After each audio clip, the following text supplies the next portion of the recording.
digital.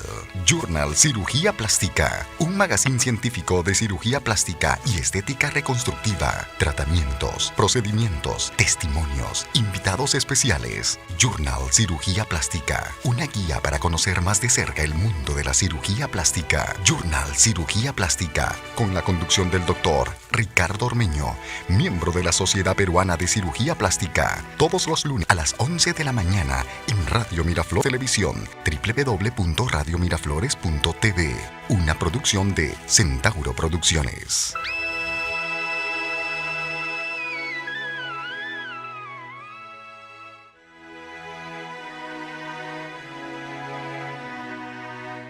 Radio Miraflores Televisión y Centauro Producciones presentan Journal Cirugía Plástica, una guía científica para conocer más de cerca el mundo de la cirugía plástica. Queda con ustedes el doctor Ricardo Ormeño, miembro de la Sociedad Peruana de Cirugía Plástica. Hola amigos, ¿cómo están? Nos encontramos muy felices y contentos que ya estamos en nuestro segundo programa del Journal Cirugía Plástica. Antes de que nada, quiero saludar nuevamente y felicitar a todos los agradecimientos de los amigos, pacientes, a todas aquellas personas que han puesto mucho interés. Hemos recibido comentarios realmente maravillosos que nos motivan a seguir adelante en este programa científico, orientador, educador, porque queremos que aprendan todo acerca de la cirugía plástica, reconstructiva, estética, quemados inclusive. Entonces vayamos aprendiendo un poco más y no seamos engañados por cualquier persona en la calle que maliciosamente pueda, por motivos de negocio, introducirnos a un mundo oscuro que no nos lleva a nada bueno. Lo curioso de esto, y quiero hacerlo un comentario muy aparte, este es un programa radial que obviamente está saliendo en repeticiones en HD en la página del Journal de Cirugía Plástica, con audio y sobre todo imagen en HD editado. Y lo curioso es que hemos recibido muchos felicitaciones de diversas ciudades de Estados Unidos, de Europa, como Francia, Alemania, España, e inclusive países lejanos como Ucrania. Entonces, debido a todas estas simpáticas personas que están oyendo el programa, les he prometido que si no es esta semana, la próxima, estaremos subtitulando el programa en inglés, porque tienen todo el deseo de aprender, ya que es un formato que les parecerá mentira, no existe en Latinoamérica y tampoco en Europa. Pero bien, ahora pasando al programa, tenemos aquí presente como invitado para este programa una persona muy especial. Es el doctor Fernando Barriga Gavín. El doctor Fernando Barriga Gavín, aparte de ser cirujano plástico, amigo, o sea, somos amigos, colegas de muchos años, está aquí no por amistad, sino por sus conocimientos. Es un ex jefe de la Cátedra de Anatomía Humana de una importante universidad como la San Martín de Porres, y tiene mucha experiencia en la parte de posliposucción, que es el tema de hoy, posliposucción, ya que él es director de Corpo Estética, que es un instituto dedicado a la formación de esteticistas, de cosmiatras.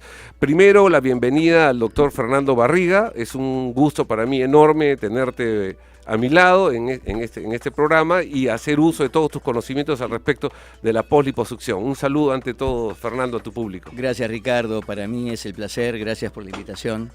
Y bueno, esperemos que los oyentes se puedan nutrir con algunas de las observaciones que podamos hacer, y nuevamente muchas gracias por invitarme. No, de nada. Yo estoy seguro de que de hecho sí, porque he visto en la web y en el fanpage que realmente eres muy querido por tus alumnos, sí, muy recordado, y realmente es muy agradable el tener un reconocimiento así del público. Me ha parecido muy emocionante el tener un invitado muy especial, o sea, en la parte personal, porque te tienen mucho cariño. Entonces, yo estoy seguro que van a poner mucha atención en todo lo que vas a decir. Bueno, el tema, Fernando, aquí es la posliposucción. Ya hablamos la vez pasada con el doctor Gustavo Núñez acerca de conceptos generales de la liposucción, porque no podíamos abarcar todo, ni podemos abarcar todo un programa. Pero quisiéramos que nos des un poquito de la historia de la posliposucción. O sea, ya la liposucción le explicó más o menos el doctor Núñez de la historia, de cómo empezó y todo. Pero la posliposucción, ¿en qué momento se inicia? ¿En qué momento se hace necesario el realizar procedimientos postquirúrgicos. Bueno, en realidad, Ricardo, cuando comenzamos a trabajar en esto y hacer liposucciones o lipoesculturas, prácticamente aún la figura del postoperatorio no estaba bien delineada. Es decir, qué hacer o qué no hacer. Y prácticamente los procesos de cicatrización de las heridas internas producidas por la cánula de aspiración seguían, digamos, la historia natural fisiológica. Ujú. Pero hace más o menos unos 20 años ya se comenzó a hablar de la importancia de mejorar o de trabajar dentro de los aspectos de la cicatrización. Y a partir de ahí, el papel protagónico de la esteticista cosmiatra, que básicamente es la profesional que puede apoyar al cirujano plástico en esta tarea del posoperatorio, ha sido más claro. Lo importante aquí, creo, Ricardo, es que el público comprenda que esta operación, la liposucción, se trata básicamente de introducir cánulas dentro del tejido celular subcutáneo, dentro de la grasa, y esas cánulas generan tunelizaciones, ¿no es cierto? En esos túneles, que obviamente estamos abriendo un proceso inflamatorio, estamos generando una herida, Exacto. ¿verdad? Y en este sentido, la liposucción opera como todas las heridas del cuerpo, como un desgarro muscular, como una tendinitis, una tendinosis, un problema de ligamento. Es decir, hay una herida y hay una serie de factores que se tienen que disponer a nivel fisiológico para que esa herida cierre, ¿verdad? Lo mismo pasa con la liposucción. Entonces, ¿qué es lo que ocurre cuando se hace esta intervención quirúrgica de ingreso de cánulas para aspirar el tejido graso? Lo primero que ocurre es que en los dos primeros días de este proceso de cicatrización que dura 6 meses, ¿no? Ocurre inflamación. Es la etapa o la fase inflamatoria, en donde existen una serie de elementos como las plaquetas que van a formar un tapón efímero y luego una serie de factores de coagulación que van a propender a que estas heridas coagulen. Pero en esta etapa lo que hay básicamente es inflamación, en donde muchos elementos como los leucocitos, los macrófagos, los polimorfos nucleares, acuden a esa herida para tratar de cerrar esa solución de continuidad. Obviamente comienzan a formarse en esta etapa, que dura solo 2 días, lo que llamamos tapones de fibrina, es decir, la fibrina y la fibrinonectina ya comienzan a trabajar para la cicatrización inicial. Luego viene una etapa que va desde el segundo día hasta la 4ª semana, hasta el mes. Y esa etapa es la de proliferación de fibroblastos, que son unas células que producen colágeno, por cierto, y que básicamente lo que hacen es migrar hacia la herida, sea Exacto. una herida en el músculo o en este caso sea la herida producida por la cánula de liposucción. Este proceso, en donde continúa sumándose la fibrina, la fibrinonectina, los fibroblastos, los elementos inflamatorios como los glóbulos blancos, etcétera, genera un tejido duro diferente al tejido normal, al que solemos llamar fibrosis. Los seres humanos, Ricardo, y esto lo sabes perfectamente, tenemos 2 procesos básicos de cicatrización. Uno, al que le llamamos regeneración, que es el ideal, ¿no? Claro, es perfecto. decir, es sustituir un tejido original lesionado por nuevo tejido original. Sería Es lo tipo perfecto. Terminator, ¿viste? Así Cuando es. le cae el bazucazo y él en Perfecto. Terminator 2, extraordinario. Bueno, eso no lo podemos hacer la nosotros. cola de la lagartija. La cola de la lagartija. Así es. Exacto. ¿No es Es- cierto? sería lo óptimo. Regenera totalmente. Nosotros tenemos un porcentaje de regeneración que más o menos es del 15 al 20%. Pero en general nosotros no regeneramos, nosotros reparamos, ¿no? Y cuando vos tenés un accidente, un siniestro, que espero que no tengas o no hayas tenido, Espero. en el auto, vos te vas a la clínica del auto y lo llevas no para decirle al señor regenéreme el auto, sino repáremelo. Entonces el señor Claro. lo que hace es ponerle un poco de masilla, darle unos golpes y qué O sé yo. cambiar el repuesto. Exacto. Pero ya cambiar el repuesto es otra cosa, ya Claro. estaríamos regenerando alguna estructura, Claro, ¿no es cierto? claro. Por tejido O nuevo. reponiendo. Pero, exacto, reponiendo. Pero básicamente de lo que se trata es de sustituir por masilla y por otra pintura y todo lo que se siniestró. Nuestro cuerpo funciona así. Nosotros reparamos, es decir, cuando hay una herida interna o externa en la piel, nosotros no reponemos en total nueva piel o nuevo tejido interno. Lo que hacemos es repararlo por otro tejido al que le llamamos tejido cicatricial, y esa es la fibrosis. En esa segunda etapa que dura un mes, los fibroblastos, que son las células que producen colágeno, elastina y los mismos fibroblastos que se aglutinan ahí, generan un tejido diferente al original y que obviamente no es el mejor tejido. Sin embargo, es un proceso fisiológico normal de toda herida, de toda cicatrización. Claro. Luego viene un proceso mucho más largo que dura 6 meses, donde el exceso de colágeno, el exceso de fibroblastos, etcétera, que se produjo durante ese primer mes, comienza a remodelarse, comienza a disminuir. Eso también depende de factores idiosincráticos. Hay personas que tienen un periodo de cicatrización cuyos resultados son mejores, es decir, que no hacen hipertrofia conjuntiva, y otras personas que sí. Eso no lo podemos saber antes de la operación. No se puede valorar. Tal vez podríamos ver algún tipo de cicatrices por heridas anteriores y ver de qué manera pueden reparar, pero una cosa es cómo repara la piel y otra cosa también es cómo reparan los tejidos internos. Dime ¿no? una cosa, Fernando, o sea, en realidad la fibrosis es, que quede claro para el público, la fibrosis es normal. Es normal. Es normal. Es normal. Ahora, a lo que yo voy, y que queremos ir tomando el tema un poco, es esto. Si vamos a hacer fibrosis y que por genética unas personas producen más fibrosis que otras, en estándar, en protocolos, la idea no es fastidiar más al cuerpo. O sea, yo veo a veces personas que se someten a tratamientos poliposucción donde en vez de aminorar o dejar relajar el organismo para que la fibrosis sea mínima, en sus intentos desesperados por mejorarlo, lo empeoran. Eso es cierto. Y hay mayor fibrosis, y eso es algo que el público debe entenderlo de una vez por todas, ¿no? Mira, quisiera que nos expliques algo sobre técnica. O sea, la fibrosis está clara. Que se habló mucho, hace muchos años entró de moda y hasta ahora se usa mucho el drenaje linfático. Entonces la gente no entiende lo que es el drenaje linfático. ¿Por qué drenaje linfático? ¿Qué pasa con esos conductos linfáticos? Justamente cuando uno introduce la cánula y etcétera, etcétera, más la fricción y todo. ¿Por qué el drenaje linfático? ¿Cuál es la importancia de un drenaje linfático? La importancia es protagónica.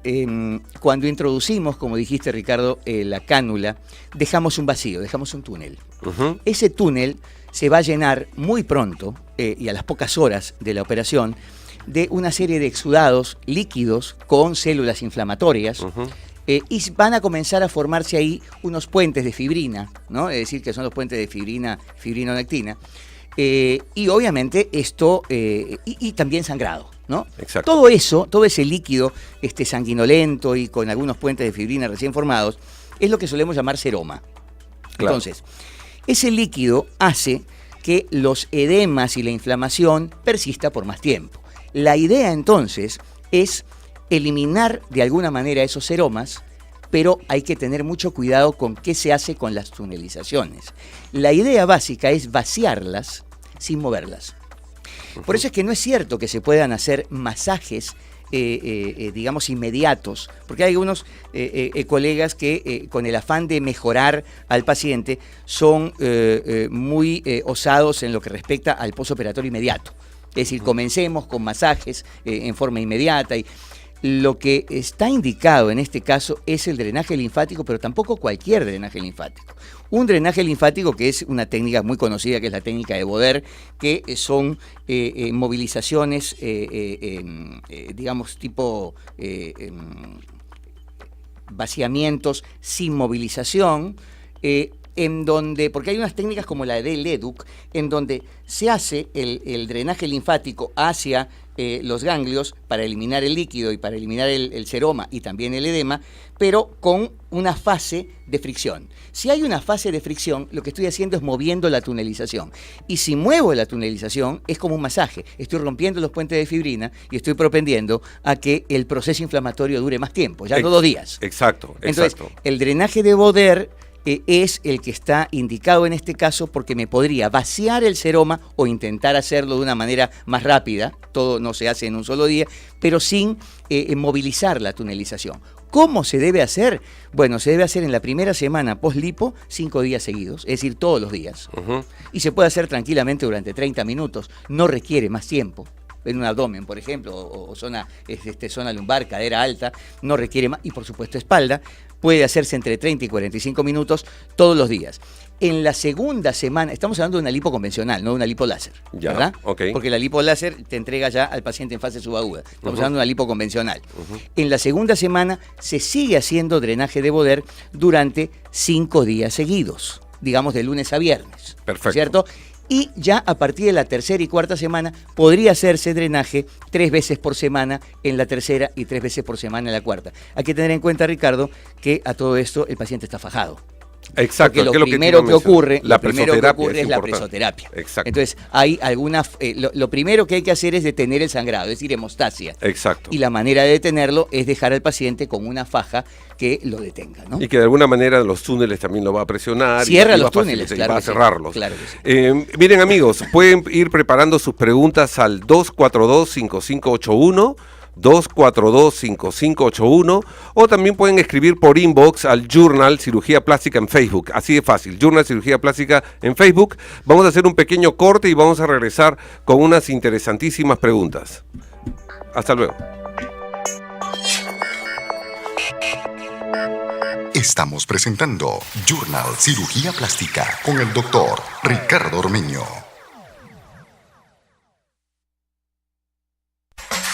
Miraflores. Visita nuestra web www.radiomiraflores.tv. Miraflores. www.radiomiraflores.pe. Miraflores.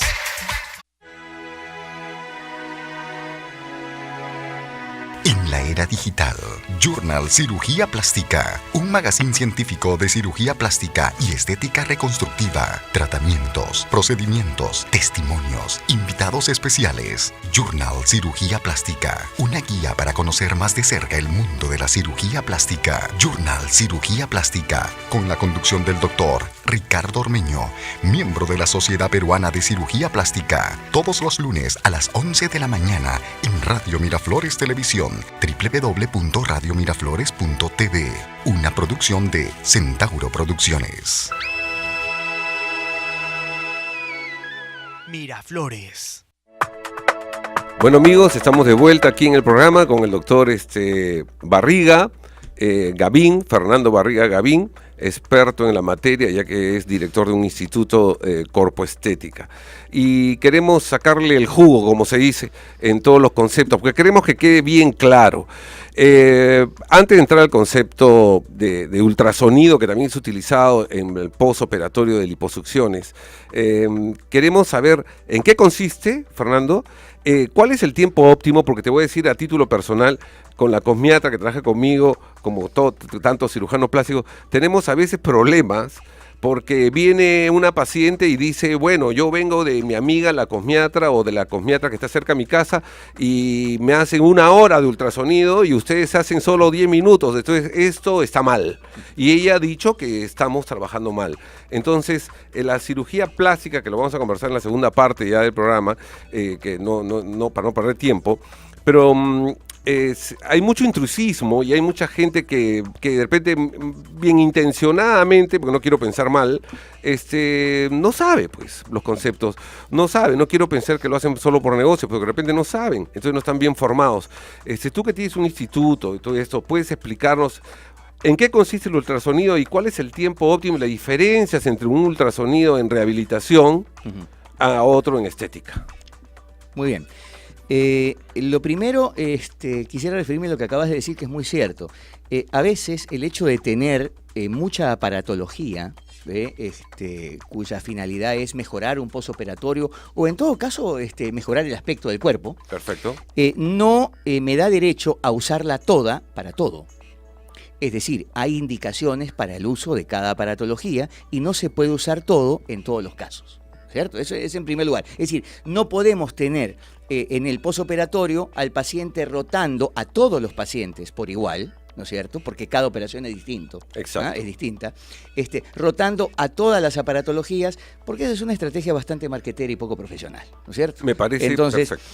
El ultrasonido es un aparato en el cual ingresan ondas de sonido, ondas ultrasónicas, que van más allá de los 20.000 Hz. El oído humano es capaz de escuchar frecuencias que van desde 20 Hz hasta 20.000 Hz, hasta 20 kHz. El ultrasonido es todo lo que va más allá de 20.000 Hz. Estas ondas lo que hacen es actuar con fines terapéuticos en algunas zonas del cuerpo. Entonces, los ultrasonidos que tenemos nosotros y que usamos tanto en estética como en fisioterapia. Vos sabés que yo hice en Barcelona quiromasaje y rehabilitación deportiva y usamos mucho también ultrasonido en fisioterapia. Sí, totalmente distinto. Es totalmente distinto, sí.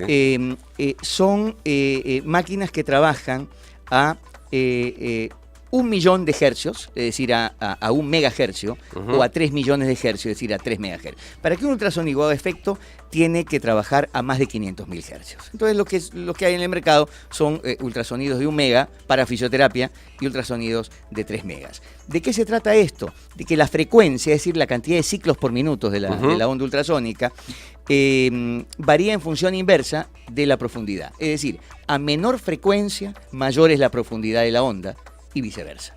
Entonces está claro que un aparato de 3 megahercios tiene un nivel de profundidad menor, que irá a 2,5 centímetros, mientras que un aparato de 1 mega, ¿no es cierto?, que tiene menos frecuencia, tendrá un nivel de profundidad mayor, ¿no?, que puede llegar hasta 5 centímetros y medio, a veces más, y es lo que trabajamos en fisioterapia. Y mira, y eso te hago un paréntesis. Es importante porque también nos damos cuenta que los pacientes dicen, mire doctor, ¿sabe qué cosa? Yo ya no tengo tiempo para venir a su clínica o a su centro, consultorio, y porque simplemente vi en televisión y me compré mi aparato de ultrasonido, entonces me puedo pasar el ultrasonido de la cabeza hasta los pies y la cantidad de horas que sea, y no tienen ni idea de lo que están comprando, ni la intensidad de la máquina, ni cómo es el uso, o sea, en realidad, y a veces terminan haciendo desastre y medio, o en el mejor de los casos la máquina no funciona bien. Así es. Y que es lo que generalmente pasa. Sí. Generalmente es un engaño. Sí. Entonces, esa diferencia inversamente proporcional a la profundidad versus la intensidad es muy importante. Ahora,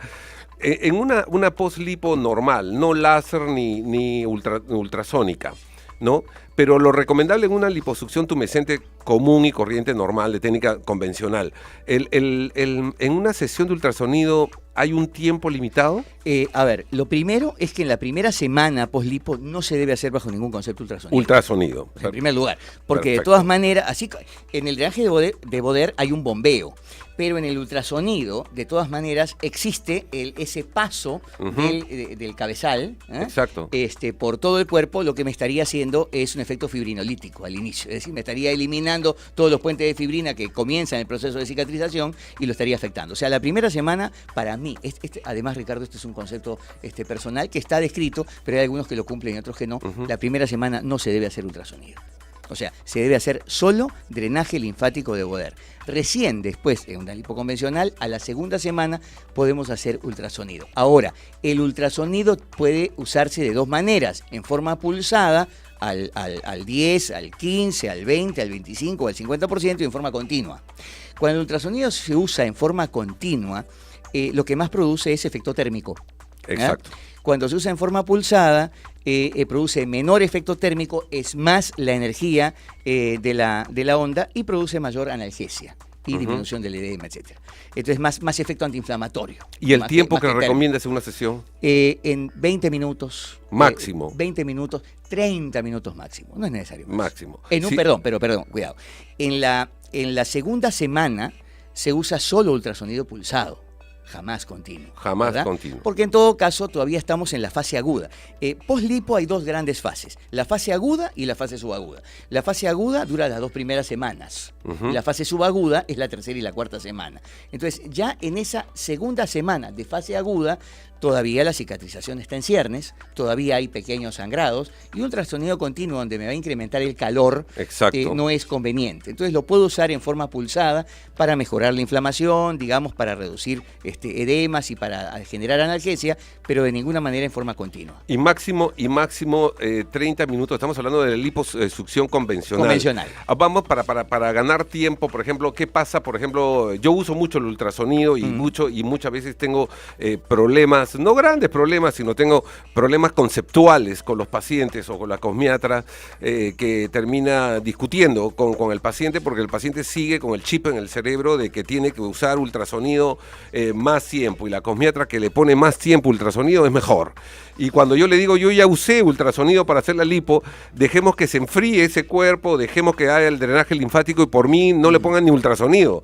Pero al decirle no use ultrasonido, ya la paciente lo toma como que no me están dando el servicio completo, que lo dan en otro lado. Entonces las diferencias entre láser, uso de ultrasonido, que lo uso mucho pulsado, no continuo en las lipos, está bien. porque el continuo, que es algo que los mismos colegas no lo entienden, el ultrasonido que de marca comercial que no puedo mencionar, por obvias razones, el pulsado es el que realmente me brinda todos los beneficios que la marca vende. Pero el continuo sí resulta ser peligroso. Entonces, ¿pero qué sucede? ¿Cuánto ultrasonido o en qué momento podrías usar tú en una lipo, por ejemplo, de láser o de ultrasonido?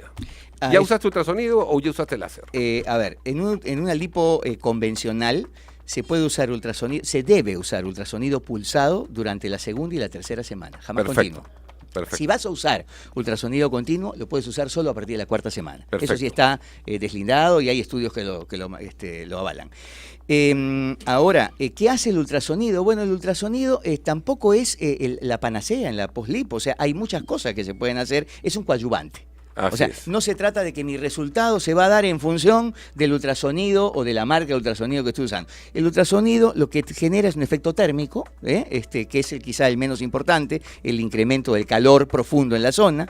Un efecto mecánico que en base a las vibraciones lo que produce en el tejido es un micromasaje que probablemente sea el efecto más importante del ultrasonido, y un efecto químico en el cual el ultrasonido lo que hace es elevar la velocidad de las reacciones químicas, ¿no es cierto? Y al hacerlo genera mayor hiperemia, mayor aporte de oxígeno y de vasos sanguíneos en la zona. Eso sería básicamente y con eso mejoraría justamente este proceso que estamos hablando, que es la cicatrización. ¿En las lipos láser, ultrasonido igual? En la lipo láser no, porque la lipo láser entrega al paciente en fase subaguda, por lo tanto una lipo láser es como que me estuviera entregando al paciente la tercera semana. Exacto. En ese caso sí puedo usar ultrasonido desde la primera semana. Exacto. Y con una liposucción ultrasónica, igual. Ok, perfecto. Y siempre tener cuidado. Yo a veces generalmente lo que hago es ya le pusimos tanto ultrasonido, dejarla como la primera semana un poco que se enfríe el cuadro para poder volver a empezar a retomar el cuadro ultrasonido. Ahora, una pregunta bien clara. Me ha pasado, y esto es importante, el uso de frío y el uso de calor en una post-lipo. ¿Cuál es la importancia y diferencia de cada uno? Y que no se usa, ¿no? No se usa mucho tampoco. No. Pero se ha probado con algunos pacientes. El frío y el calor se usan en todos los procesos de cicatrización de lesiones deportivas, por ejemplo. Así es. ¿No? Es decir, se llama terapia de contraste por choque térmico, y cuando hay un desgarro muscular, justamente el uso del frío y del calor secuenciales son muy buenos. Ahora, hay que tener cuidado en post-lipo. Mucha gente que usa frío en forma inmediata, hay una ley básica, que es la ley de Frank Sterling, que es lo que dice es que si tú usas frío durante más de 5... A ver, ¿qué hace el frío? ¿Qué hace la crioterapia? Para que tengan idea nuestros oyentes. La crioterapia, el uso de frío, trabaja a 3 niveles. En primer lugar, hace vasoconstricción, o sea, hace que los vasos sanguíneos se cierren y evita el sangrado, ¿verdad? Es lo primero. Forma parte de la hemostasia. O sea, además de la hemostasia compresiva por la faja, además frío. Es lo que veíamos en el fútbol a Ronaldinho cuando estaba en su mejor época, tenía una lesión y de frente al hielo. El hielo. De frente. ¿Ya? En segundo lugar, lo que hace es disminuir, al contrario, lo que hace el frío es disminuir la velocidad de las reacciones químicas, con lo cual disminuye la inflamación. Así es. Y en tercer lugar, retarda la velocidad de los impulsos nerviosos, con lo cual disminuye el dolor. Exacto. O sea que hay 3 grandes razones para usar frío. Exacto. Entonces, claro, pero tampoco es la panacea, porque no podemos usar frío en un posoperatorio de lipo y dejarlo 10 o 15 minutos con frío. ¿Por qué? Porque al cabo del 5º minuto, el cuerpo reacciona, ¿no es cierto?, con un mecanismo compensatorio, después de la vasoconstricción, hace vasodilatación y aumenta el sangrado. Por lo tanto, durante las 2 primeras semanas, si se va a usar frío, se usa solamente por 3 minutos. Por eso la mayoría de gente no lo usa. Se va a usar 3 minutos. Más de 4 minutos peligroso. Más de 5 minutos lo que hacemos es provocar una vasodilatación compensatoria y aumentar el sangrado, que no nos gusta para nada porque va a generar más edema, más inflamación y el paciente va a tener un resultado más tardío. Y mira, ¿no? que lo que estás mencionando es súper interesante, porque generalmente todos los pacientes tienden a exagerar un poco inconscientemente, ¿no? No, es más por desconocimiento. Entonces dicen, esto me va bien, lo uso más tiempo, ¿no? El otro me va mal, lo uso más. Bueno, la faja, ¿no? Hay pacientes que usan la faja durante 6 meses. Sí, y eso como anécdota te digo, conozco personas de un club al cual soy socio que lo sacábamos pues un poco más en camilla porque el concepto de sauna tampoco lo conocen. Entonces se metían al sauna pues más de 1 hora y terminaban medio asfixiados. Exacto. Cuando eso es por minutos. Sí, entonces en realidad lo que dice es interesante. Entonces el frío es importante. El calor... El calor se usaría ya como mecanismo, digamos, relajante y como mecanismo antiálgico, y solamente a partir de la 3ª y 4ª semana. ¿Y por tiempos más o menos? Por tiempos 10 minutos, 15 minutos. Entonces, no amigos, tengan en cuenta de que estamos hablando de que todo el tratamiento poliposucción está en base a minutos. Está en base a no exagerar, no porque su cosmiatra, por más amiga, buena gente que sea, por hacerles el favor, por disminuir su estrés, le pongan estos tratamientos, ultrasonido, frío, calor, por más mayor cantidad de tiempo sea mejor el resultado. Van a terminar empeorándolo. Y eso es un punto que después vamos a tratar, ¿no? Antes que nada, como haciendo una pequeña pausa, quiero mencionarte algo que era lo que me imaginaba que iba a suceder en este programa, dada la importancia de tu persona en la universidad. Pero acá dice claramente, doctor Ormeño, saludos desde Arequipa, lo estamos viendo en la oficina, saludos para el doctor Fernando. Soy Lourdes Peralta, que te envía unos directamente sus saludos. Y saludos al doctor Fernando Barriga, invitado de lujo. Estamos aprendiendo mucho, somos 3 chicas, Ana, Sofía y Cristina, en la oficina en Lince. Ok, Fernando, estás con todo el jale hoy día. Doctor Ormeño, saludos y felicitaciones por el programa. Mi nombre es Arturo Buendía Pérez, de 32 años, soy de La Victoria, y quiero saber si existen cosmiatras hombres. Y lo otro, tengo una hija que tiene 17 años y podría decirme los requisitos para estudiar. Arturo, esto es importante lo que has preguntado y es justamente lo que vamos a tocar al final del programa. No te preocupes, que lo tenemos porque ese va a ser las conclusiones del programa. Pero continuando con esto... Hay otra palabrita que está de moda por las calles, que es la carboxiterapia. Así es. La carboxiterapia. Y para hablar de la carboxiterapia vamos a hacer un pequeño corte y regresamos para poder ampliar a todo acerca de este punto. Muy bien. Volvemos. Estamos presentando Journal Cirugía Plástica con el doctor Ricardo Ormeño. Participa con tus llamadas telefónicas a través del 242-5581. Deja tu opinión, queremos escucharte. 242-5581, Radio Miraflores.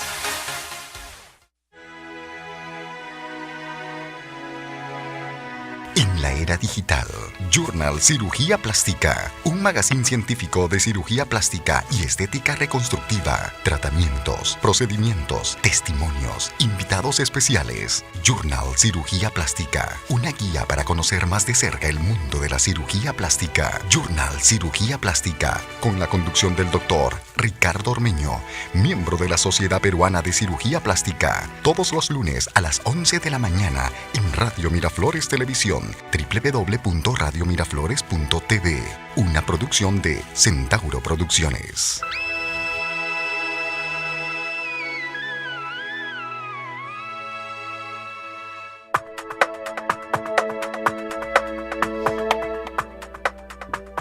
Ok, amigos, de vuelta en el programa. No olviden que sus preguntas pueden hacerlas directamente al teléfono 242-5581. Repito, 242-5581, o simplemente en Facebook colocan Journal de Cirugía Plástica, que es JOURNLAL, que es como figura en espaldas nuestras, y pueden escribirnos por inbox sus preguntas. Bueno, vamos a entrar a otro tema que está de moda, ¿no? Y cuando la moda entra, a veces entra bien y a veces se hace uso y mal uso de ella, ¿no? Y la carboxiterapia está es una palabrita que está en las calles y todo el mundo lo quiere usar, pero hasta un poco más para cocinar. ¿En qué consiste la carboxiterapia, Fernando? Bien, la carboxiterapia es un procedimiento a través del cual se inyecta CO2, ¿no? Que es un gas de desecho, no tóxico, nuestro, con fines terapéuticos, ¿no? A ver, ¿qué es lo que hace la inyección de este gas de anhídrido carbónico en el cuerpo? En primer lugar, lo que hace es incrementar la cantidad de oxígeno a nivel corporal. Es decir, ¿qué es lo que hace? Una vasodilatación capilar, arterial, y este efecto es un efecto efímero, dura muy poco tiempo, pero es inmediato. Es decir, basta que pongamos durante muy poco tiempo CO2 por vía intradérmica para que se genere hiperemia. Hay obviamente un enfisema por el gas, ¿no? Que hay crepitación, pero además hay hiperemia, es decir, hay esa percepción de la coloración roja de la piel como reacción al CO2. Es decir, ¿qué ocurre? Ocurre vasodilatación capilar. Como te decía, es un efecto que dura muy poco tiempo y que pasa muy pronto. Y dime una cosa, perdón que te interrumpa, ¿cuál es la finalidad, en fin, de usar carboxiterapia? Justamente. Porque es muy vendida, ¿no? A todo el mundo le ofrecen eso. Lo segundo que hace es propender a la creación de nuevos vasos sanguíneos. Es decir, la creación de nuevos vasos. No desinflamar. No, perdón. Crea, digamos, nuevos vasos sanguíneos, hay neovascularización. Y esto también tendría que ver con la mayor oxigenación, porque estás creando nuevos vasos sanguíneos, aportas más oxígeno a la zona. Este efecto sí es un efecto que no es tan efímero, que dura más tiempo, pero es tardío. Es decir, se necesitan un promedio de 15 a 20 sesiones para que se dé este efecto. Y lo que hace también, en tercer lugar, la carboxiterapia es la potenciación del efecto Bohr. El efecto Bohr es, digamos, que la hemoglobina en medio ácido, porque el CO2 es ácido, tiene menor fijación por el oxígeno. Entonces, ¿qué significa esto en buena cuenta? Mucha gente pregunta, si quiere oxigenar, porque la idea de la carboxiterapia es mejorar la microcirculación. Es que el tejido esté mayor oxigenado. Y con esto los factores inflamatorios van a disminuir y la cicatrización va a mejorar, se va a acelerar, por supuesto, ¿no? Claro. Bueno, y en este caso en una lipo, por supuesto que también. Y hacer una especie de función de cámara hiperbárica, de repente. Pero claro, la idea, sí, claro, las ideas serían ideales, pero carísimo además la cámara hiperbárica. Pero el tema, Ricardo, es ¿por qué si el CO2 es un desecho, ¿no? Uso un desecho en este tratamiento? ¿Y por qué si mi función o si mi objetivo es la oxigenación, no uso oxígeno directamente? Lo que pasa es que cuando se inyecta CO2 directamente a un tejido, lo que ocurre es que como mecanismo compensatorio, ¿no? La hemoglobina lo que hace es darse cuenta, permítame el término, de que existe un gas ácido y que hay poco oxígeno, hay más CO2, hay más desecho, entonces los vasos sanguíneos aportan mayor oxígeno a la zona.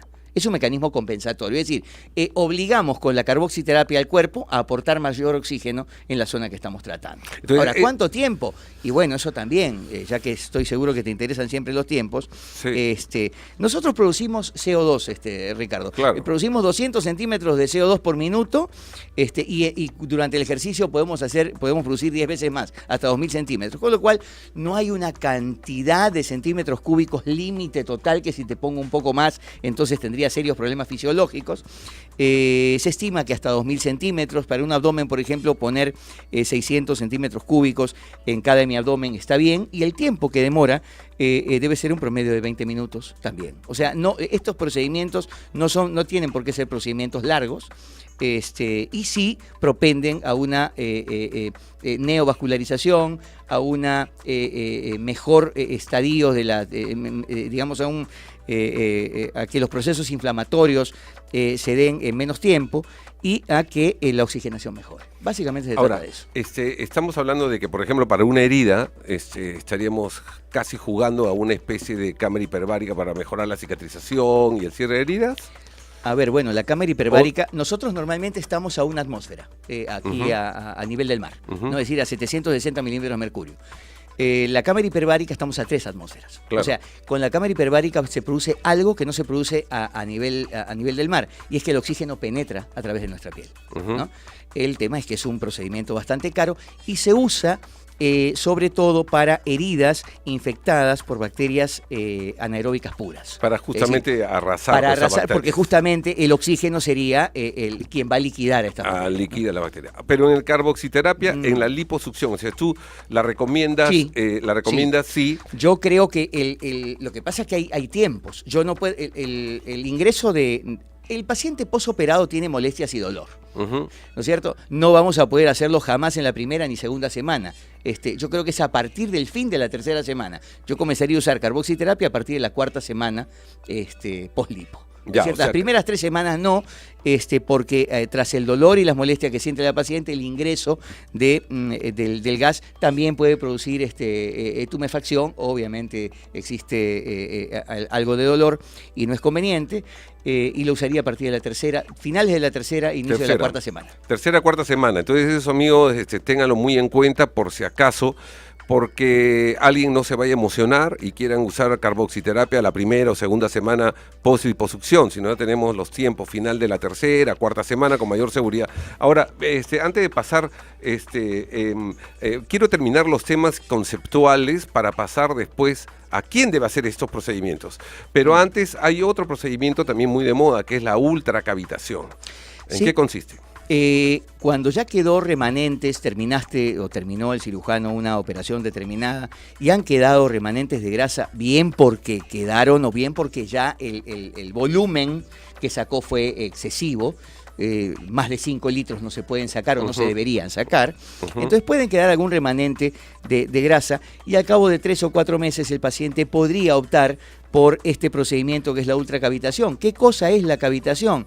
Es un aparato de ultrasonido que lo que hace es permitir que dentro del celular subcutáneo, dentro de las células adiposas, ingresen burbujas de vapor y comience a incrementarse la energía de las burbujas de vapor entre los adipocitos a nivel intersticial, ¿no? A nivel intercelular. Esto incrementa la energía. Obviamente este procedimiento es a través de un cabezal por donde pasan las ondas ultrasónicas, y estas burbujas de vapor hacen que el adipocito implote. Una vez que el adipocito implota, se disgrega, a este fenómeno se le llama cavitación, y luego sobreviene otro proceso que es el de la emulsificación o nanoemulsificación. Es decir, que lo que había dentro del adipocito, que es una gota de triglicéridos, pase a ser gotitas más pequeñas, ¿no? Y los triglicéridos no son otra cosa que una molécula de glicerol y 3 ácidos grasos. Lo que pasa es que todo esto es llevado por el torrente sanguíneo hacia el hígado, y el glicerol no sale nunca del cuerpo, se puede reconvertir en glucosa ulteriormente, y los ácidos grasos entran a un organelo celular que se llama mitocondria, en donde entran también a un ciclo muy conocido por nosotros, que es el ciclo de Krebs, para transformarse en calor y salir del cuerpo. Entonces, ¿podemos eliminar grasa a través de este procedimiento? Sí.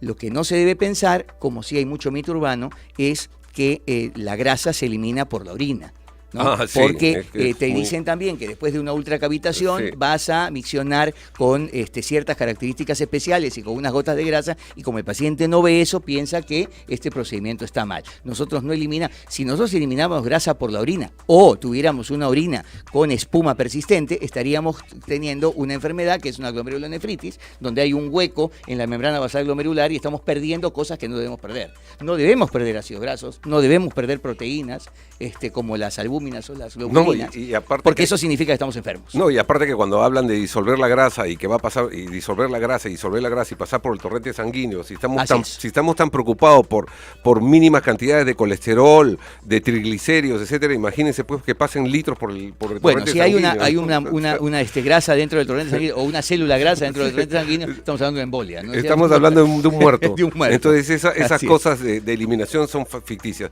Mira, quisiera que respondas una pregunta de María González Ramírez, de 32 años de edad. Ella nos llama de Jesús María y pregunta: quiero hacerme una liposucción a la cintura y cadera alta. ¿es necesario pasar por primero por una cosmiatra o podría decirme qué debo hacer? Creo que si hay una adiposidad localizada, ¿no? Hay dos caminos, el quirúrgico y el no quirúrgico. Así es. ¿No? La adiposidad localizada, a diferencia de la celulitis, es el incremento de la grasa profunda. Es un rollito, eso es una adiposidad local, es un rollito, que puede ser en la cadera alta, puede ser en la cintura, etc. Y generalmente esas adiposidades son rebeldes a los ejercicios físicos, ¿no? Perfecto. Entonces, puede haber dos cosas. Si es pequeña, podría tratarse con algunos procedimientos tipo masajes reductores con principios activos lipolíticos o con aparatología tipo ultracavitación, que se podría hacer. En este caso, podría la esteticista hacerlo y de acuerdo al resultado quedar ahí el tema.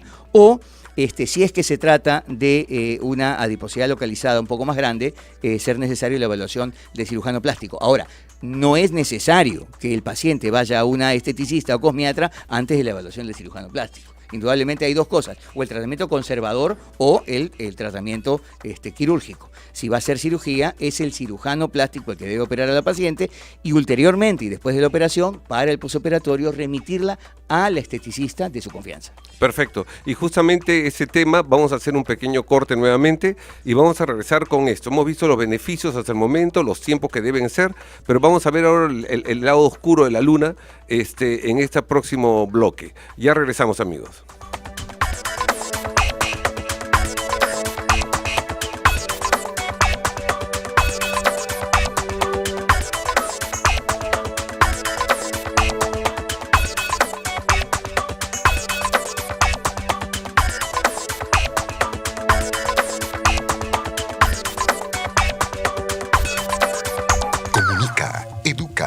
Journal Cirugía Plástica.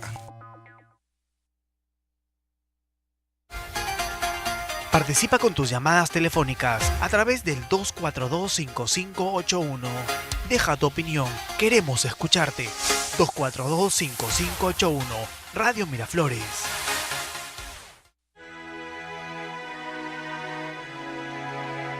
En la era digital, Journal Cirugía Plástica, un magazine científico de cirugía plástica y estética reconstructiva, tratamientos, procedimientos, testimonios, invitados especiales. Journal Cirugía Plástica, una guía para conocer más de cerca el mundo de la cirugía plástica. Journal Cirugía Plástica, con la conducción del doctor Ricardo Ormeño, miembro de la Sociedad Peruana de Cirugía Plástica, todos los lunes a las 11 de la mañana en Radio Miraflores Televisión, www.radiomiraflores.tv, una producción de Centauro Producciones.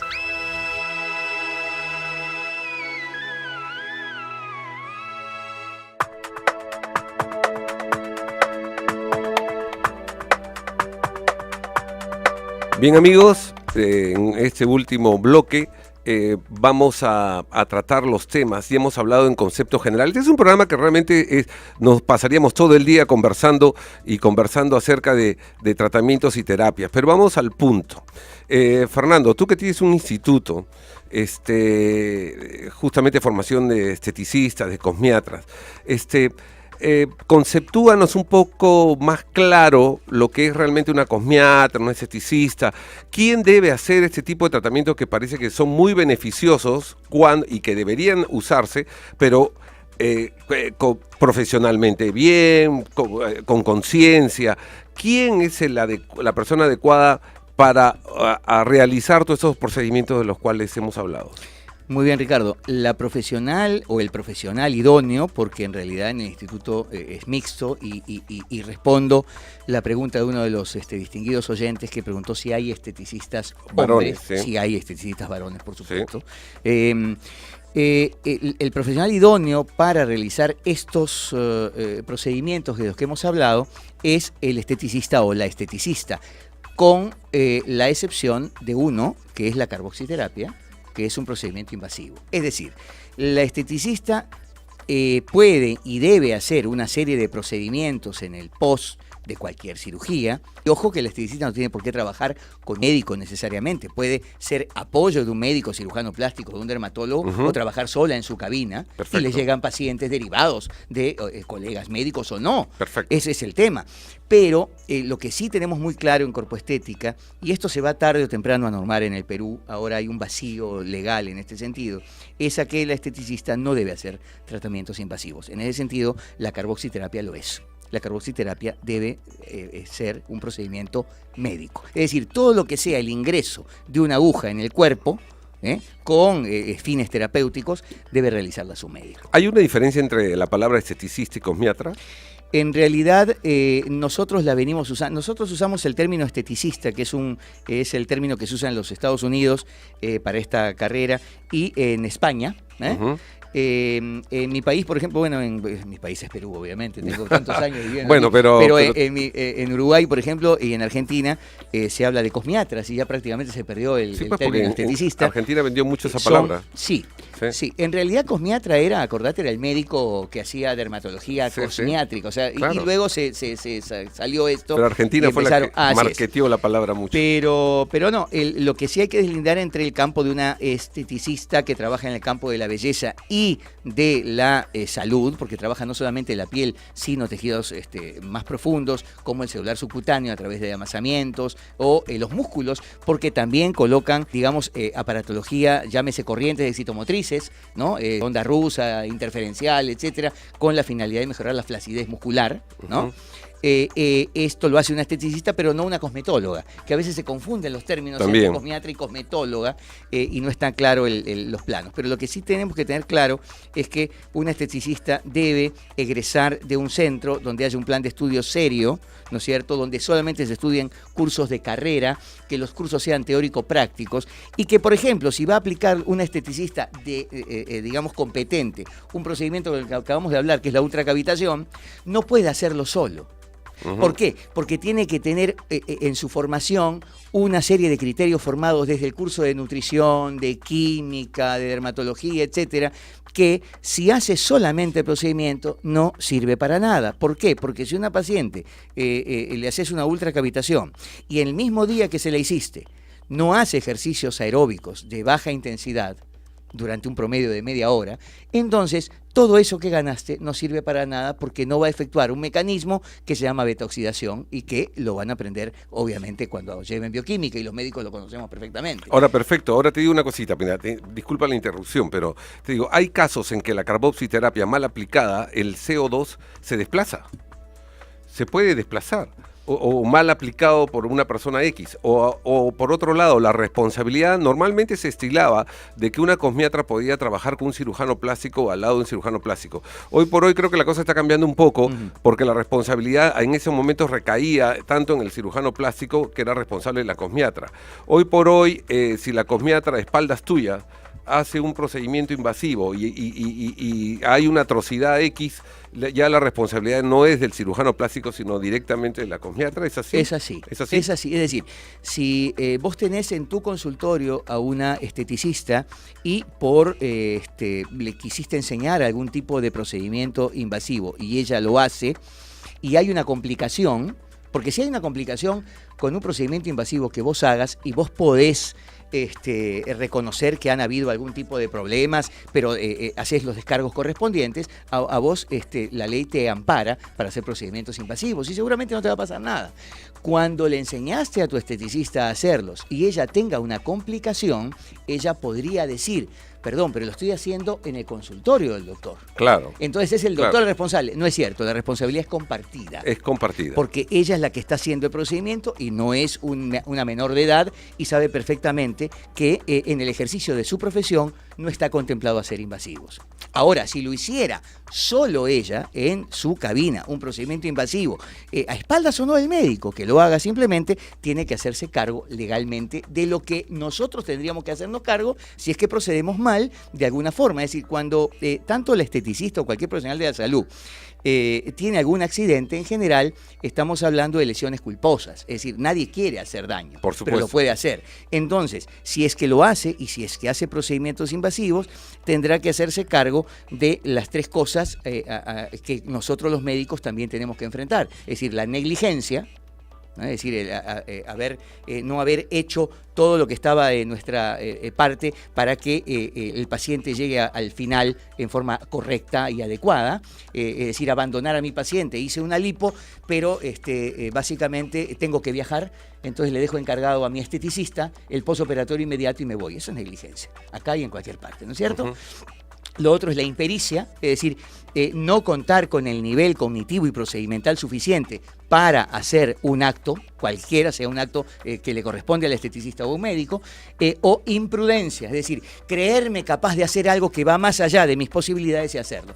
Esto está tipificado, que obviamente la negligencia es mucho más grave, pero la esteticista que hace invasivos también tendrá, si es que tiene algún problema, que cumplir con todas estas normas y hacerse cargo del proceso penal y civil.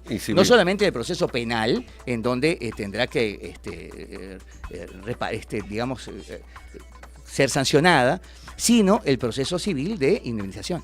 Ahora, lo más común que se ve a diario es que tú operas, te pasas 2-3 horas operando una liposucción y de pronto la paciente no cumple con su masaje con la cosmiatra, que es de tu confianza, y de pronto aparece pues a las semanas o al mes llena de fibrosis, asimetrías, etcétera, etcétera, y le pusieron pues todas las máquinas del mundo. Entonces en esto, como digo yo, este es un tren donde la locomotora es la cirugía plástica, reconstructiva, estética, reparadora y quemados, es decir, el cirujano plástico es el que termina después resolviendo los problemas de otros, ¿no? Pero los vagones se han ido llenando y hay algunos vagones que se han llenado sin permiso de nadie y quieren ser la luz del tren. Así es. Entonces ellos quieren imponer la moda porque viene un paciente y dice, no, mi cosmiatra me ha dicho que esto es así y usted está mal. ¿Te sucede eso? ¿Qué haces con esas cosas? O sea, esto está un poco desordenado, no se llevan los tiempos, la paciente cree que la cosmiatra que más le aplica a la máquina más tiempo es mejor, lo único que hace es venderle y después viene y dice, doctor, he gastado miles de soles en tratamientos y no he resuelto esto, cuando en realidad lo que han hecho es una iatrogenia porque le han producido más fibrosis, le han malogrado esa liposucción que te demoró como 3 horas porque tú querías quedar bien, y ¿qué hacemos? O sea, ¿Qué se puede hacer? Sí, esto me pasó a mí, creo que te lo había comentado. A todos creo que nos pasa. Y es con una paciente que está en posoperatorio está en menos de 2 meses, y que fue una sola vez a una sesión con la esteticista con la que trabajo para posoperatorio, porque vivía, y seguramente estará escuchando y se reirá, y vivía lejos y le parecía que ella tenía una cosmiatra por ahí cerca de la casa, y obviamente le dije que no me hacía responsable de los resultados, porque claro, la paciente vos le haces la lipo y ya ve el cambio, ¿no es cierto? Así es. Pero eso no significa que además de la fibrosis propia de cualquier intervención quirúrgica, haga adherencias por no haber cumplido con un mínimo de sesiones en un posoperatorio que debe tener. Entonces yo me hacía responsable. Felizmente no pasó nada, está muy contenta, etcétera. Es una de esas pacientes extrañas que se desprenden del cirujano plástico y van donde otra, pero para eso está el consentimiento informado. Por supuesto. Es necesario que lo hagamos y muchas veces no lo hacemos. Y en esos casos hay pacientes que tienen definitivamente pues un aplauso para su organismo, porque realmente hay pacientes que cicatrizan perfecto, hagan o no se hagan nada, y hay otros pacientes que definitivamente sí necesitan del protocolo de la ayuda porque si no es un desastre. Así es. Entonces, la idea entonces de todo esto, que puede ser beneficioso, puede ser también dañino. Sí, claro. Porque un ultrasonido mal usado, una carboxiterapia mal usada y eso. Y otra conclusión del programa es, que quede bien claro, es que las cosmiatras, mira, tu instituto yo lo entiendo que es bastante ético y tú no vas a querer en la vida llenar el salón, el aula solamente por temas económicos. Así es. Sino tiene que mandarse un perfil ético-moral. Exacto. Y no unas personas que salgan solamente por vender tratamientos y tener a la paciente esclavizada en su centro. Y la conclusión más importante, aunque nos duela porque tenemos tantas amigas cosmiatras y todo, es que lamentablemente, con todo dolor de corazón, porque decir la verdad, porque este programa es para eso, no están autorizadas para hacer ningún tratamiento invasivo. Es decir, no deben introducir ninguna aguja. Exacto. Estamos de acuerdo. ¿Estamos de acuerdo? Totalmente. O sea, entonces, quien introduzca una aguja que no sea médico, tiene que asumir las consecuencias. Tiene que asumir las consecuencias. Entonces eso que sea bien claro y que quede como referencia este programa. No va a ser la última vez que esté invitado nuestro amigo, colega Fernando Barriga, director de Corpo Estética.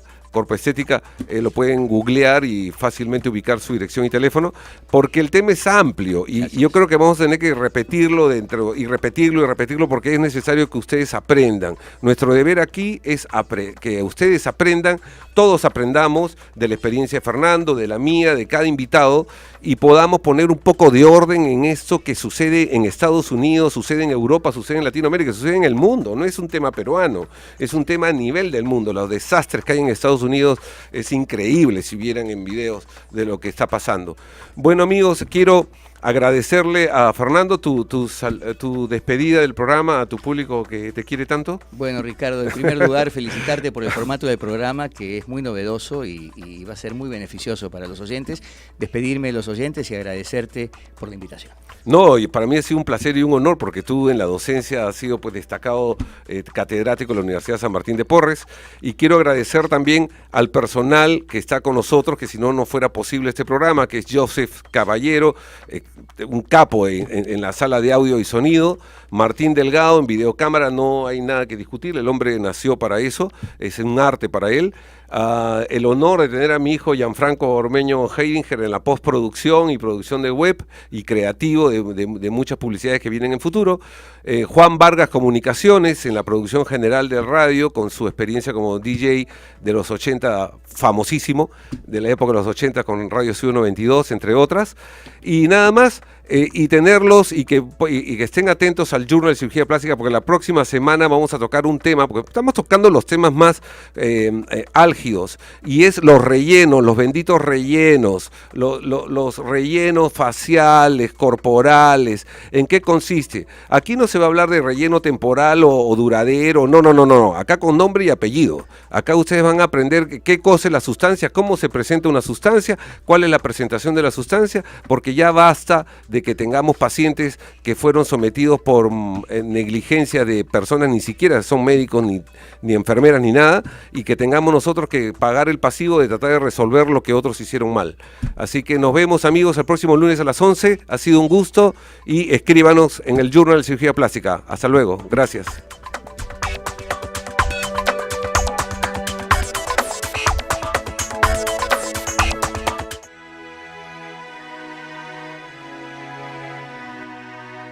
Radio Miraflores Televisión y Centauro Producciones presentaron Journal Cirugía Plástica, una guía científica para conocer más de cerca el mundo de la cirugía plástica. Regresamos la próxima semana.